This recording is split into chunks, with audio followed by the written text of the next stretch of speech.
Welcome back to Fickle Sports, and it is score predictions time. As you can see, it is the payoff video, and I am joined by a Mexican wrestler who underneath there somehow is Alex.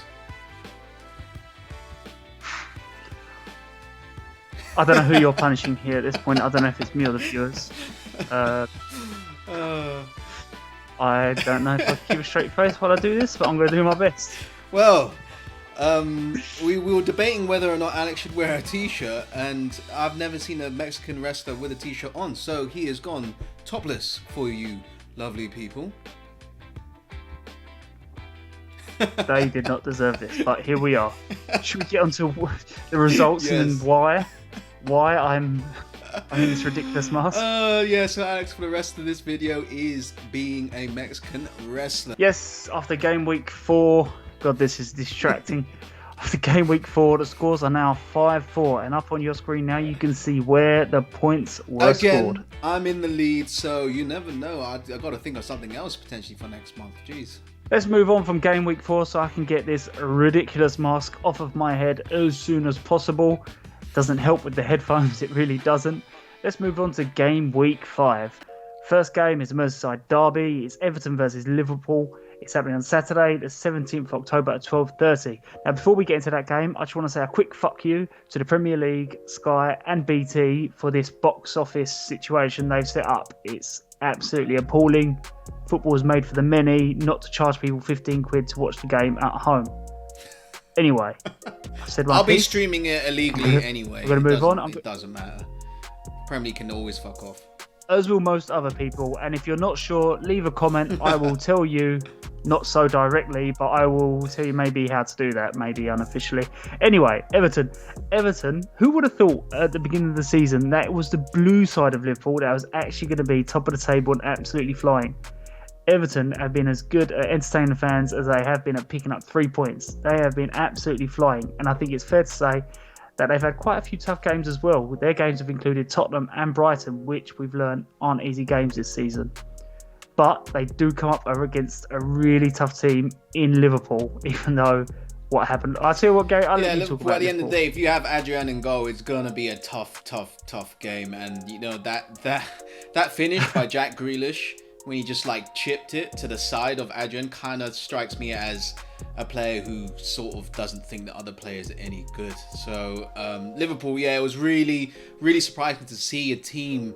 I think the midfielders just didn't press any of the Aston Villa midfielders, and they just got in behind Liverpool's defense time and time after again. On the break, you know, I know that a lot of those goals basically flicked in off of everyone's arse and in, and Aston Villa were really, really clinical, and Adrian contributed to that very first goal. But, you know, it's really, really worrying to see Liverpool concede so many goals. So, I don't know, maybe they're not as concentrated 100%. As they were last season. Yeah, Mason Mount played really well, to be fair. Sorry, I was just doing my best Gareth Southgate impression. Okay, Gary, how do you see this game playing out? I am going for a goal glut, and I'm going 2-2. Yes, you just need to put goals in these predictions these days. I mean, it's utterly ridiculous. We're even trying it. I'm going 3-2 Liverpool. I was thinking about doing that because I think Liverpool will be very determined to win, and you saw what they did to Arsenal when it come up to a very good team. They'll just concentrate and hone in. But I don't know, Everton are good for their money. Chelsea versus Southampton, 3 p.m. Saturday at Stamford Bridge. Now, Chelsea, that is the most comfortable performance I've seen Chelsea do since the start of the season. And maybe it's a sign that things are coming together with Chelsea. It kind of was helped by Crystal Palace's defending, which was it was a bit comical at certain times. Yeah, it was really bad. But you could see the instant quality that Chilwell brings to that team. You know, he's up and down that flank. He's there when you want him, provides quality crosses. And I also thought Kai Havertz, he's beginning to show how dangerous he could be in key moments, and he really had a good game. Yeah, for Southampton, they're actually only 1 point behind Chelsea, and they're actually picking up a bit of form. Now, they did lose their first 2 games, but now they're 2 games to the good, and they'll be further bolstered by the fact they signed Diallo. That was a few days before deadline day, and then on deadline day they signed Theo Walcott. He is going back to St Mary's. And to be fair, they have already played a top 6 side in Tottenham, and they actually had one very good half, and they threw it away in the second half when Tottenham picked them apart. But I think that should give them confidence going into this game, and they might be thinking to themselves that yes, Chelsea are a team of superstars, but they might just be a better team. Now, score predictions. What have you got your BD2 eyes through the mask on? Ooh, taking into account how well Chelsea played against Crystal Palace, Southampton did play well in their last game as well. But I think if Chelsea turn up, I think then they call trouble for anyone. So I'm going 2-0 Chelsea. Okay, yeah, I'm going quite similar. I'm going Chelsea 2-1. I think Southampton will have a bit of a fight and Danny Ings will score, but I'm going Chelsea ultimately. Now, Manchester City versus Arsenal at the Etihad at 5:30. You know what, right? If this was the first game of the season, I'd be talking about how City did the double over Arsenal last season, and they scored 6 and they conceded none. But City's consistency problems, they've only seemed to have got worse this season. I don't know if you saw, but a few weekends ago, Leicester might have just smashed City 5-2. The thing is, City's team on paper, they're a very, very good team, but there just seems to be something wrong with them, with the consistency. They'll come up, they'll demolish most teams, but every now and again they do drop points. And do you know what? I do think Arsenal have just the tools to disrupt this City team. Yeah, it's really their signings. It feels like they haven't really solved the problem, and Aguero and Jesus being out is a bit of an issue. Arsenal, they had a tough game against Sheffield United. It was a really boring first half, really boring game. Sheffield United, they're not doing well, but they're still going to make it difficult for you defending wise, and it took quite a while for Arsenal to break them down. Nicolas Pepe finally got a goal, which is the kind of goal that Arsenal have been waiting for from Nicolas Pepe. But Arsenal, Mikel Arteta, I liked how he changed his tactics very early on in the second half, because he admitted he got it wrong, and that burst in basically 10 minutes won the game. Yeah, so what's your prediction for this game? My prediction, I'm a bit more confident seeing what happened to Man City against Leicester and even against Leeds. They're there for the taking. They're really there for the taking, but I think it's going to be a draw. Do you know what? And I'm going 2-2. I think it's one of those games where it could go either way. It wouldn't surprise me, but I think similar with Liverpool, I'm backing them for a reaction, because this isn't one game, this is 2 games. As you said, they got a draw with Leeds and then they lost their last game. So I'm going to expect a reaction, and I'm going to go big with a 5-3 Man City. Oh my God. Yeah, I think it's going to be, there's going to be goals, I think. Yeah, they're definitely going to be goals, but 5-3, Jesus, the disrespect. Come on, there's been 5-2, 6-1, 7-2. You got to take this into account at some point. Newcastle versus Manchester United at St James's Park, 8 o'clock on Saturday. Newcastle, you really don't know what Newcastle you're going to get week to week. But thankfully for the Magpies, they turned up big last week, and St. Maximin, wow, that man is a dangerous man. A very, very dangerous man. You saw he basically had 4 Burnley defenders twisting and turning before he scored that goal. And you saw his electric pace for the other goal to set up Callum Wilson. So, I don't know. Still don't be excited about Newcastle, but, I like what they're building. Callum Wilson... No fuss, just continue scoring. I think he's proven you feed him, you will score, which is exactly what I think is what Newcastle are looking for, to be fair. I think, there are rumours going around again that Newcastle, there might be a takeover on the cards, but we'll keep an eye on that. But from one club that aren't particularly happy with how they run to another club that are also unhappy with their run. Manchester United's transfer window was only matched in how bad they're actually performing. Now, I don't know if you heard, but they lost 6-1. Ollie lost 6-1 to his predecessor.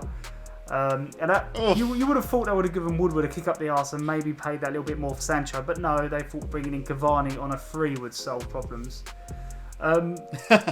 No, those agents smelt blood in the water, and it was a good thing Man United didn't overpay. That's really what happened. Well, I think United were silly with the Sancho deal, but we digress. I think the issue you've got with Manchester United, Ollie, is he has a very good plan A, but if teams are able to stop them doing their plan A, he doesn't seem to have anything else up his sleeve. And Steve Bruce is one of the better managers at stopping teams from having their plan A. So Ollie really will need to try and work on another way of getting through Newcastle and stopping them scoring, or it might be another bad result on their hands.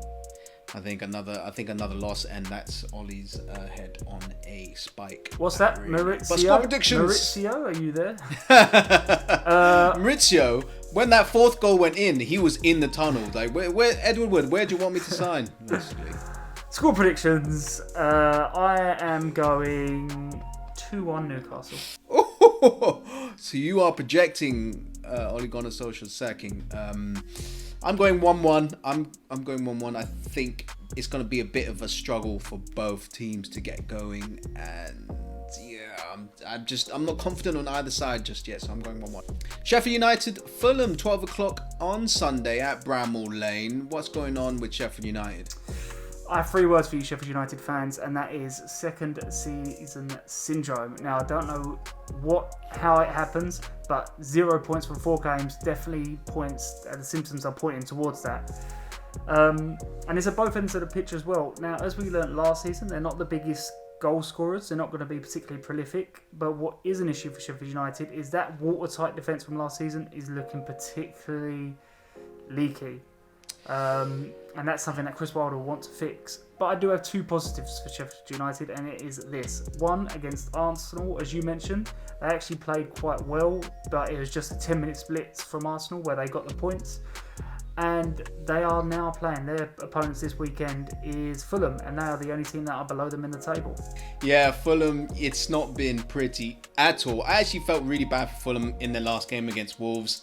They really tried hard to defend, and they almost got the clean sheet. I don't think I've seen so many defenders flying and putting their bodies on the line to stop goals from going in. They were all over the floor, and I feel bad that they conceded and lost in the end. It just feels like Fulham, they ran out of ideas in midfield and in attack, and once they lose the ball in possession, their backline is under serious pressure. Yeah, it never helps as well when you've got the co-owner in Khan, and you've got Parker bickering over like kind of tweets. Yeah, it never looks good on a club. It spells relegation almost. No, yeah, they look really disjointed, but maybe they have hope against Sheffield United, who will not be confident at all. And I do like the look of Lookman as well for Fulham, so maybe they can snatch a result. Yeah, what's your prediction for this one? I'm going 1-1. First points on the board for Fulham, I'd say, and Sheffield United. I'm just not going a win either way. I'm going Sheffield United 1-0. I think Sheffield United are seem to be finding their form, so 1-0. Crystal Palace versus Brighton, Sunday 2 o'clock at Selhurst Park. And, for Crystal Palace, I feel like Roy Hodgson would be signing up for retirement after seeing some of the defending that was going on against Chelsea. That was really, really comical stuff. The problem is they knew they were up for a tough game against Chelsea. Chelsea wanted to respond. And you don't go around gifting goals like that. You really, really don't. It's a mixed bag with Crystal Palace at the moment. They started off strong, but let's get back to being serious and defending well and counter-attacking properly, which they just didn't do against Chelsea. Yeah, Crystal Palace doing a really good job of mugging me off. They started the season well, and I said they wouldn't. And then I start buying into the Palace, and then they start losing. So it's ridiculous. That is why you're in that mask. Yeah, thanks for that, Roy. Brighton, on the face of it, they've been doing meh. They haven't been doing great, but I have to say they've been a little bit unfortunate, and I would say their performances are they've probably deserved more than what they've actually got from their performances. I am talking in particular about the Manchester United and Chelsea games. Against Everton, they just come up against a better team. Yeah, and I think as Palace learned, they recently played and lost against Everton. There's just beating Everton at the moment is no easy task. But Brighton will want to bounce back against Palace, and they'll be going for all 3 points. But they should do carefully though, because Palace are one of those teams. If you underestimate them, they will punish you. Yeah, definitely. But score prediction, what are you going for? I'm going for 2-1 Brighton. Ooh. That is the exact same score I have, which is very unfortunate because I just think Brighton, they've been probably the more consistent of the two teams. Although I do really like Crystal Palace, I just don't think they have enough to win the game. On to a London derby. It is Tottenham versus West Ham, 4:30 on Sunday at the Tottenham Stadium. The Mr. Tottenham, what's going on? Spurs have really hit form. They've really hit form. They had 4 games in 8 days, and it was supposed to be really tough for them, but they actually came out with 2 draws and 2 wins, and one of those draws was actually beating Chelsea on penalties.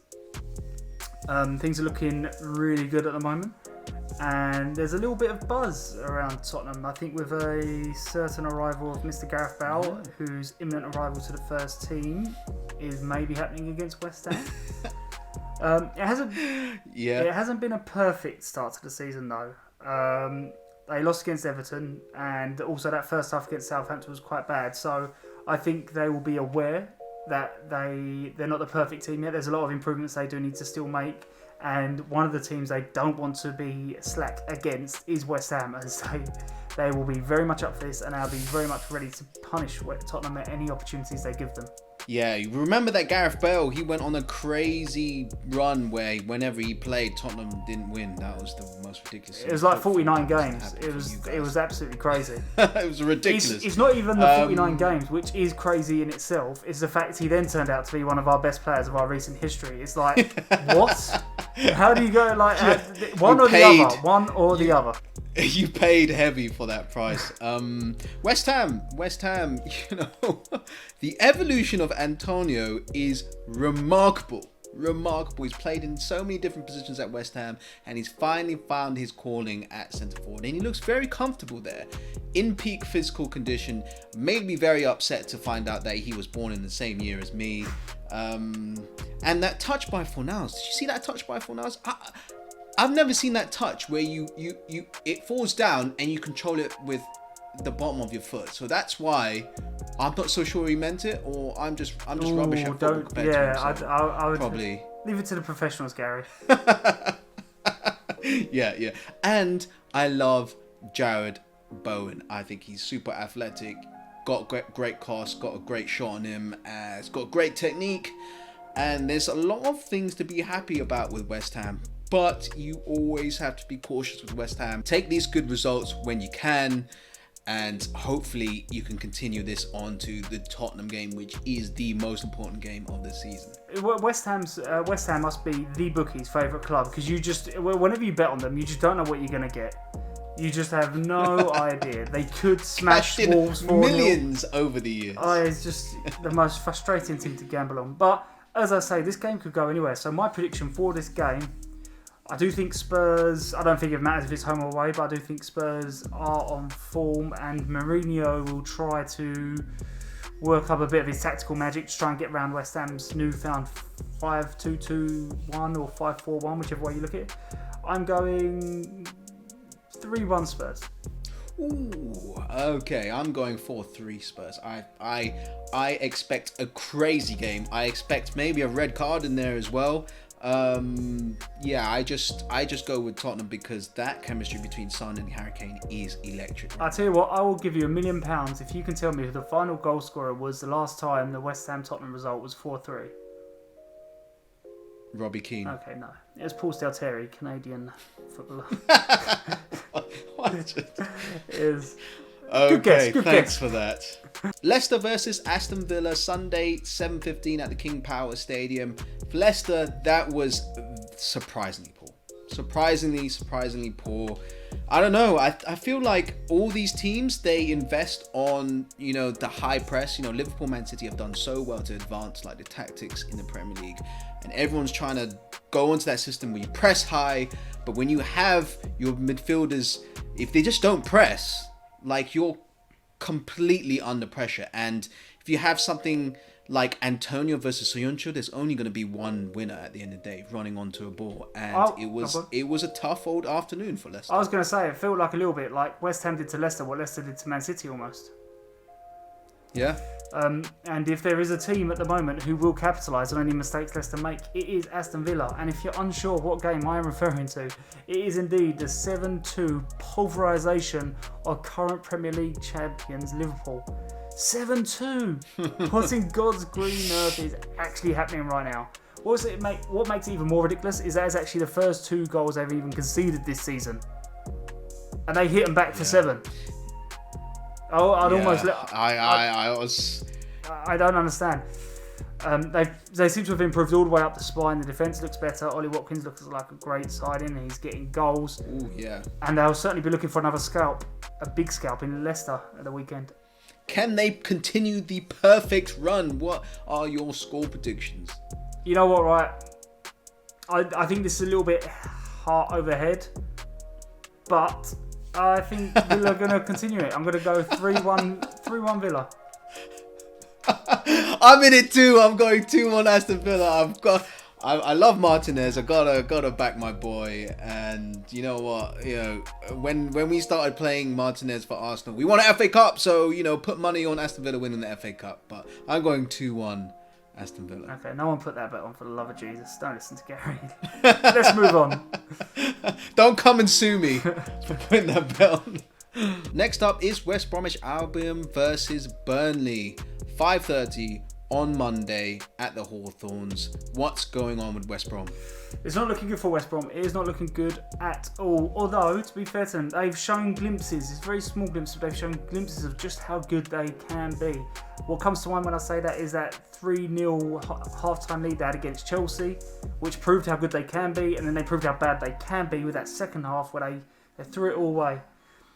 West Brom don't seem to be afraid to attack teams, but I get the feeling with Bilic, he's still learning what his style is with West Brom and what the best way to penetrate teams are. In his most recent game, he went from a back 5 to a back 4, which didn't really work. They still didn't pick up any points. Bilic really needs to work out what is the best way to use this West Brom squad to get points, because if he doesn't work it out soon, it might be too late. For Burnley, it's been quite poor. They're just not starting games very well at all. And in the last game, they worked so hard to get back and score. Great goal with Westwood. Great volley, actually.